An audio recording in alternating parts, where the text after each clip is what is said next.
Hello everyone, आप सभी का स्वागत है दोस्तों। आज फिर से एक बार सेंट्रोइड, केंद्रक, मीडियन, माध्यिका, ये सब यार आप लोगों को थोड़ा सा पढ़ना पड़ेगा, इंपॉर्टेंट होता है। ठीक है, एग्जाम पॉइंट ऑफ व्यू से बहुत इंपॉर्टेंट है। कहीं ना कहीं तुम्हें क्वेश्चन मिलेंगे ही मिलेंगे। इस 15-20 मिनट के वीडियो में मैं सारी कॉन्सेप्ट तुम लोगों को समझा दूंगा। क्वेश्चन करना तुम्हारी जिम्मेदारी है, कॉन्सेप्ट समझाना मेरी जिम्मेदारी है। कॉन्सेप्ट समझ लिए, फिर क्वेश्चन पे इम्प्लीमेंट किया, तब जाके ही बात बनती है। अगर क्वेश्चन नहीं करोगे तो बात बनेगी नहीं। क्वेश्चन करने ही पड़ेंगे, है ना। मैं सारे कॉन्सेप्ट बता देता हूँ, फिर एक सेशन इसके क्वेश्चंस का ले लेंगे। ठीक है, देखो ध्यान से। क्वेश्चन क्या है, सॉरी, मीडियन क्या होती है। जैसे मान लो कोई ट्रायंगल मैंने ड्रॉ किया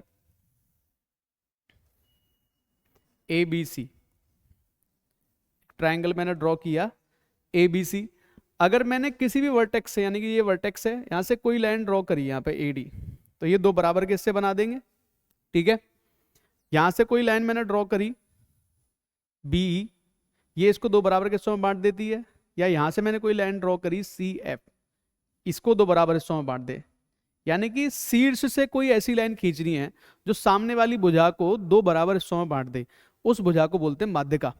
कोई भी ट्रायंगल बना लो तुम, जैसे ये ट्रायंगल बनाया मैंने, इस तरीके का ट्रायंगल है। यहां से मैंने कोई भी ऐसी लाइन ड्रॉ करी जो इसको दो बराबर हिस्सों में बांट रही है, तो ये माध्यिका है। ये वाली क्या है, माध्यिका है। ये कोई भी ट्रायंगल ले लो, जैसे ये ट्रायंगल है हमारा, मान लो। ठीक है, यहां से मैंने एक लाइन ड्रॉ करी जो इसको दो बराबर हिस्सों में बांट रही है, तो ये इसकी माध्यिका है। माध्यिका क्या होती है, वर्टेक्स से आती है सामने वाली साइड पर, और सामने वाली साइड को दो बराबर हिस्सों में बांटती है, यानी कि शीर्ष से खींचती जाती है। ठीक है, और जो सेंट्रोइड जो होता है वो इसी का तो इंटरसेक्टिंग पॉइंट होता है। ठीक है, जैसे यहाँ पे देख लेते हैं नेक्स्ट। तो जैसे ये ट्रायंगल मैंने मान लिया, ये ए बी सी एक ट्रायंगल है, ए बी सी एक ट्रायंगल बना लिया मैंने। ये मैंने यहाँ पे ड्रॉ किया, ये ए डी, ये लाइन ड्रॉ करी मैंने बी ई, और एक लाइन मैंने यहाँ ड्रॉ कर दी सी एफ। ठीक है, इसको दो बराबर हिस्सों में बांटेगी, इसको दो बराबर हिस्सों में ये बांट देगी, इसको दो बराबर हिस्सों में ये बांट देगी। ठीक है, अब ये तीनों जो माध्यिकाएं हैं जिस बिंदु पर इंटरसेक्ट करती हैं, प्रतिच्छेदन बिंदु जो इनका होता है, उसको हम किससे डिनोट कर रहे हैं, जी से डिनोट कर देते हैं। इसको बोलते हैं केंद्रक, सेंट्रोइड।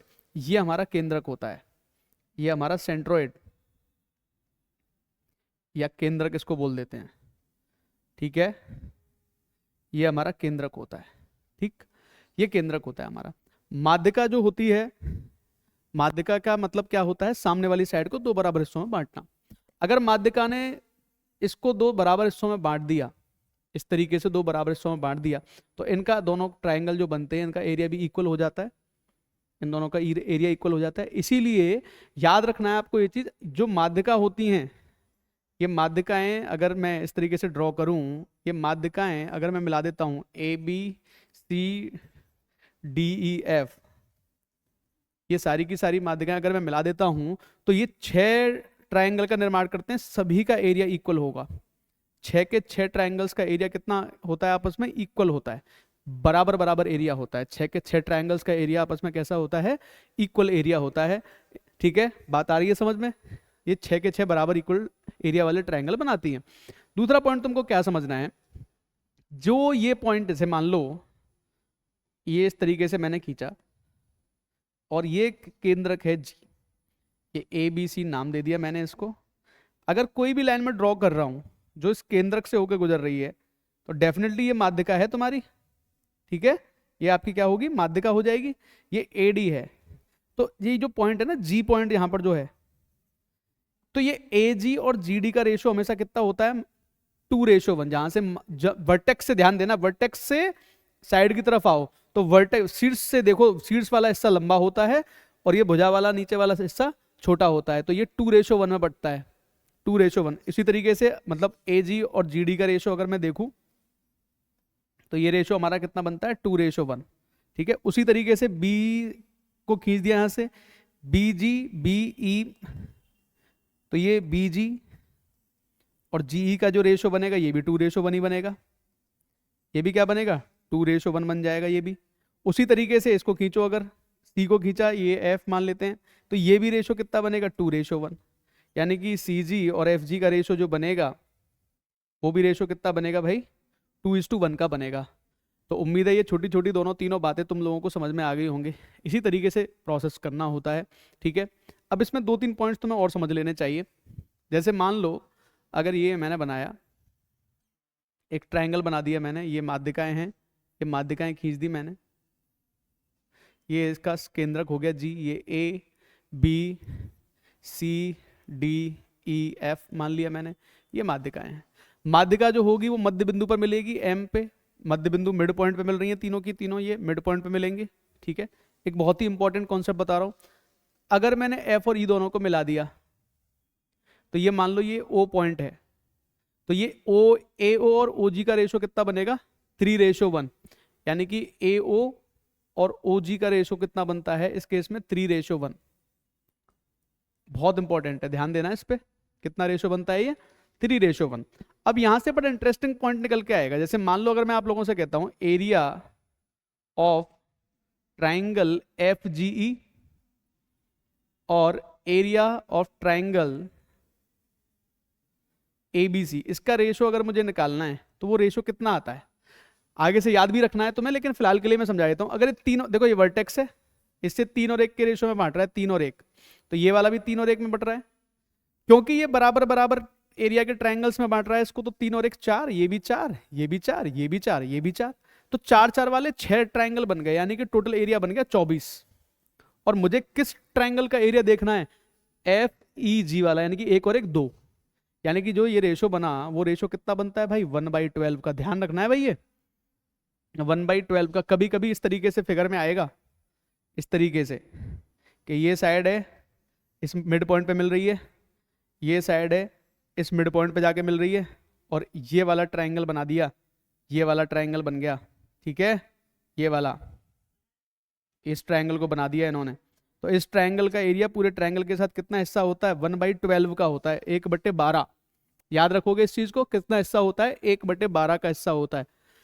दूसरा यहां पर एक पॉइंट और समझ लो कि अगर मान लो मैंने तीनों मिड पॉइंट को मिला दिया, ये भी मिड पॉइंट है, ये भी मिड पॉइंट है, और ये भी मिड पॉइंट है, तो इसका एरिया अगर मैं देखूं, ये मान लो ए बी सी है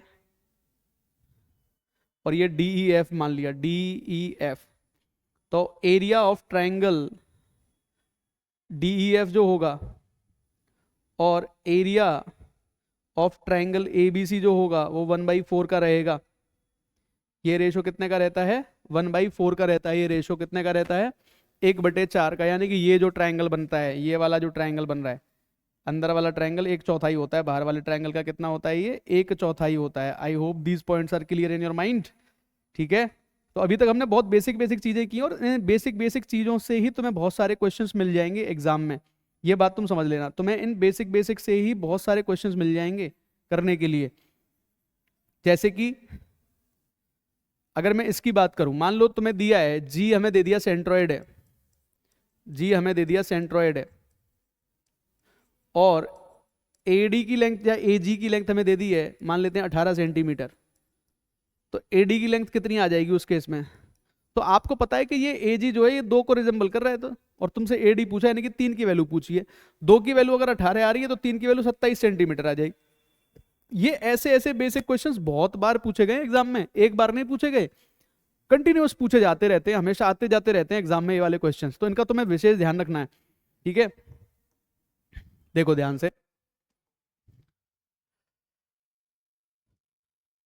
अपोलोनियस थ्योरम की बात कर लेते हैं। अपोलोनियस थ्योरम इंपॉर्टेंट है, लेंथ ऑफ मीडियन निकालने के काम आती है, लेंथ ऑफ मीडियन, मीडियन की लेंथ निकालने के काम आती है, length of median find out करने में तुम्हारे काम आएगी। लेंथ ऑफ मीडियन इसी से निकाली जाती है, ठीक है। मीडियन की लेंथ निकाल सकते हो बहुत आसानी के साथ। देखो जरा ध्यान से, क्या होता है, अगर ये ट्राइंगल है, ये मैंने ले लिया ट्राइंगल ए बी सी, और ये माध्यिकाएं बना दी ए डी बी ई और सी एफ, ये हमने माध्यिकाएं बना दी, ये मीडियंस बना दिए हमने, ठीक है। तो अगर मान लो हमें एडी की लेंथ चाहिए, एडी की लेंथ निकालनी है सपोज करो, है ना, तो एडी की लेंथ कैसे निकलेगी, तो ये स्टेटमेंट ध्यान रखना है, A B square plus A C square जो होता है that is always equal to 2 times of A D square plus या तो बी डी स्क्वायर ले लो या तो सी डी स्क्वायर ले लो, दोनों तो सेम ही होंगे ना दोनों। तो ये अपोलोनियस थ्योरम का स्टेटमेंट होता है, स्टीवर्ट का ही नया रूप एक तरीके से मान लो, स्टीवर्ट थ्योरम का ही मामला है। लेकिन स्टीवर्ट थ्योरम तुम्हें ऐसे याद रखने की जरूरत नहीं है, सच तुम्हारा काम इससे चल जाएगा।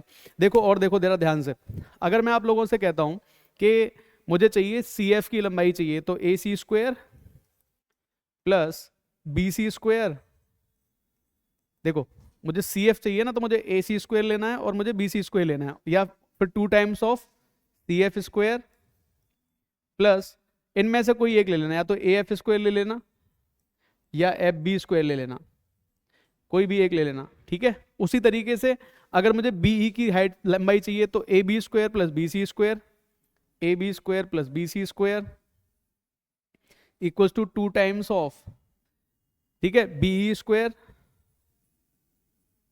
और इनमें से कोई एक, या तो ए ई स्क्वायर ले लेना या ई सी स्क्वायर ले लेना। तो ये जो होता है ना, ये सारे के सारे इसके स्टेटमेंट ही हैं, अपोलोनियस थ्योरम के स्टेटमेंट है, इसको तुम्हें ध्यान रखना है, कहीं भी लेंथ निकालने का काम आएगा तो इससे निकाल लेना। जैसे मान लो मैं तुम्हें राइट एंगल ट्रायंगल में दिखा देता हूं, तुम्हारे लिए आसान होगा समझना, ठीक है। ये इस तरीके से बाकी इसकी तुम निकाल भी सकते हो। जैसे ये मान लो 16 है, एक सेकेंड, इसको ले लेते हैं 15, इसको ले लेते हैं 20, इसको ले लेते हैं 25, ठीक है। अब ये मान लो मैंने इस तरीके से गई, तो ये 2 बराबर हिस्सों में इसको बांट देगी ना, 2 बराबर हिस्सों में इसको बांट देगी ना, या फिर थोड़ा छोटा ले लो समझने के लिए, इनकी जो लेंथ है थोड़ी छोटी ले लो। जैसे मान लो मैंने ये मीडियन खींची, ये 3 4 5 का ही है मान लेते हैं, तो ये 2.5 में इसको डिवाइड कर देगा। मुझे इस ए बी सी है और मुझे इसकी लेंथ चाहिए, ठीक है। तो क्या होगा, ए बी स्क्वायर यानी कि 9, बी सी स्क्वायर यानी कि 16, 2 टाइम्स ऑफ इसका स्क्वायर, बी डी स्क्वायर कितना होगा पता नहीं, ये कितना होगा 6.25। इसको जब तुम कैलकुलेट करोगे 25 है तो ये कट जाएगा 12.5 बार, 12.5 में से इसको निकालोगे तो 6.25 आ जाएगा। 6.25 की वैल्यू बी डी स्क्वायर आ रही है, और बी डी क्या हो जाएगा हमारा 2.5 हो जाएगा। इस केस में बी डी हमारा कितना हो जाएगा 2.5। अच्छा, यहाँ पर एक ही चीज तुमको ध्यान रख लेनी है, अगर राइट एंगल ट्रायंगल है, अगर राइट एंगल ट्रायंगल हमारा है, ये परपेंडिकुलर है, ये बेस है, ये हाइपोटेन्यूज है, तो अगर मैंने यहाँ से कोई मीडियन खींची है, ये वाली लेंथ जो होगी ये हमेशा हाइपोटेन्यूज का आधा रहेगी, मीडियन जो होगी ये मीडियन क्या रहेगी, हाइपोटेन्यूज का आधा रहती है, ठीक है भाई, हाइपोटेन्यूज का आधा रहती है, इसको ध्यान रख लेना है ना। और बाकी तुमको पता भी है, P into B upon H भी ले लेते हैं हम इसको, ये ठीक है, P into B upon H भी ले सकते हो तुम।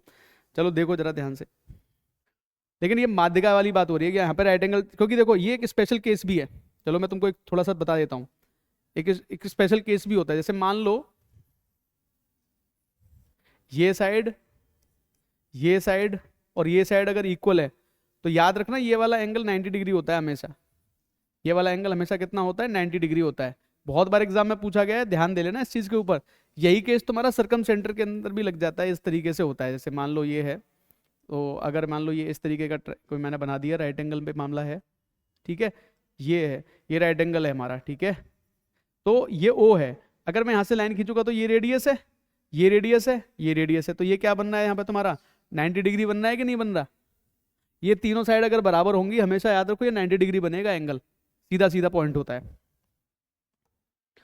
देखो ये पॉइंट ध्यान रख लेना, ये पॉइंट हमेशा याद रखना है तुम लोगों को। अगर मैं ट्रायंगल ड्रॉ करके दिखा देता हूँ, यहाँ पे इस तरीके से कहना चाह रहा है, ए बी सी है, ये ए डी है, ये बी ई है, ये सी एफ है, ठीक है, ये माध्यिकाएं हैं, ये माध्यिकाएं हैं।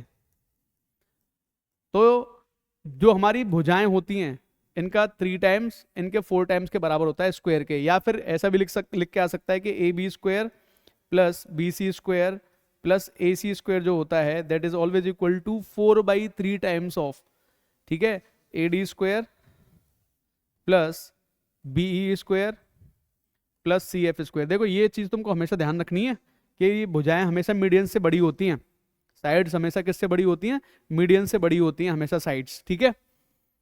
आगे देख लो, राइट एंगल ट्रायंगल में अगर मीडियंस की बात की जाए, बहुत बहुत इंपॉर्टेंट आउटपुट्स होते हैं यार ये दोनों। आएंगे कैसे, राइट एंगल की प्रॉपर्टी से बहुत आसानी के साथ आ जाते हैं। ठीक है, अभी उस पर फोकस नहीं है मेरा, तुमको समझाने पे फोकस है। प्रीलिम्स की तैयारी कर रहे हो, आराम से ध्यान दो, एग्जाम में सीधे सीधे पूछे जाते हैं। अगर राइट एंगल ट्राइंगल हो और ये मीडियंस हो तो A D square plus B square plus C F square क्या होता है, 3/2 AC स्क्वायर होता है। बहुत आसानी से निकल आएगा, कोई बहुत डिफिकल्ट टास्क नहीं है।